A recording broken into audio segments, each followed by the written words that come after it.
नमस्कार, आदाब, सत श्री अकाल। कैसे हैं आप सभी? मेरे हिसाब से अच्छे होंगे। काफ़ी लंबे टाइम के बाद मुझे लग रहा है स्कूल जाने का किसी का मन नहीं कर रहा होगा, तो क्यों उन्हें ऑनलाइन ही पढ़ लिया जाए, है ना। तो मैं रेनू भूरा आप सभी का स्वागत करती हूँ नॉकआउट एजुकेशन पर। नॉकआउट एजुकेशन एक ऐसा प्लेटफॉर्म या यूँ कहूँ कि एक ऐसा मंच है जो आपको विभिन्न तरीके से, रचनात्मक तरीके से अलग अलग विषय की, सब्जेक्ट की पढ़ाई करवाएगा।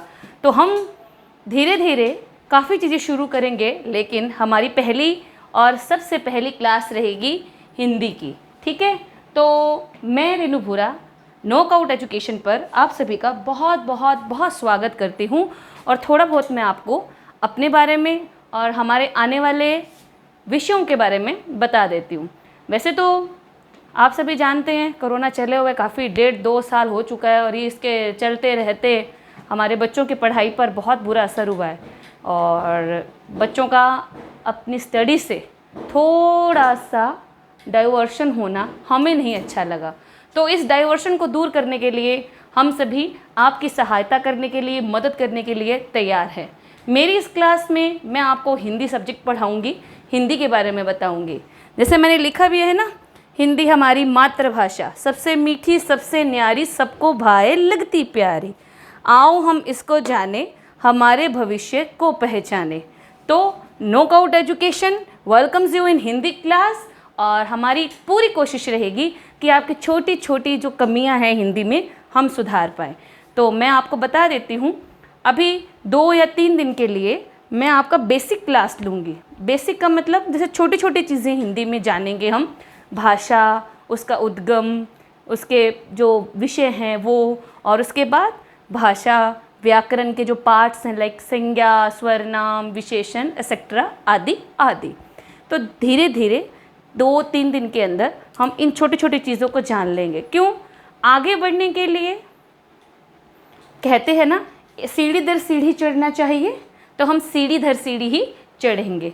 पहली सीढ़ी भाषा के बारे में जानना है, भाषा के उद्गम के बारे में जानना है।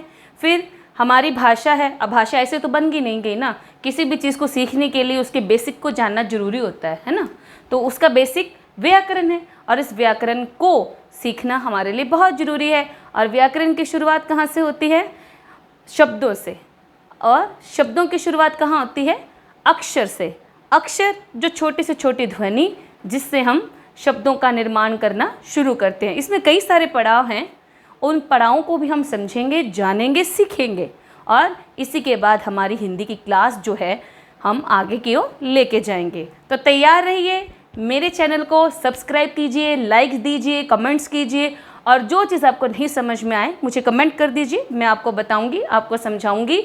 और एक बात और, अगर आपको लगता है कि आपको NCERT में लिटरेचर की भी क्लासेस की ज़रूरत है, तो मैं आपको लिटरेचर क्लास भी प्रोवाइड करवाऊंगी एज़ पर योर विश। अगर आपकी इच्छा हुई तो हम लिटरेचर क्लास भी शुरू करेंगे। जैसे कि क्लास 8th का भारत की खोज है ना, बुक पंडित नेहरू द्वारा लिखी गई है ना, भारत एक खोज। उसके बहुत सारे किस्से और कहानियाँ हैं जो विश्व विख्यात हैं। नेहरू जी ने लिखते वक्त इसको बहुत स्टडी किया था। क्यों किया था? क्योंकि वो बहुत सारी जगहों पर घूमे थे, फिरे थे, लेकिन फिर भी उन्हें अपना देश भारत उन सब संस्कृतियों से अलग दिखाई देता था। तो मैं चाहूँगी कि आप मेरे चैनल को सब्सक्राइब करने के साथ साथ कमेंट्स दीजिए, बताइए कि आपको क्या क्या चाहिए, क्या क्या पसंद है। और हिंदी को मैं बिल्कुल बोर नहीं होने दूँगी, क्योंकि हर वीडियो के एंड में आपको एक ट्विस्ट मिलेगा, आप उस ट्विस्ट को सॉल्व कीजिए। और जितने ज़्यादा ट्विस्ट आप सॉल्व करेंगे और जिसके भी सबसे ज़्यादा ट्विस्ट अच्छी तरह सॉल्व हो पाएंगे, सबसे ज़्यादा और बिल्कुल सही तरीके से वो ट्विस्ट सॉल्व करेगा, हम एंड में एक द हिंदी पर्सन निकालेंगे। अर्थात हिंदी को प्यार करने वाला व्यक्तित्व नाम से, एक टाइटल नाम से हम कुछ स्टूडेंट्स को चूज़ करेंगे। तो तैयार रहिए मेरी क्लास में मेरे साथ पढ़ने के लिए हिंदी को एक नए तरीके से। नमस्कार, आदाब, सत श्री अकाल और हम बढ़ेंगे आगे की ओर। तब तक मिलते हैं। जय हिंद।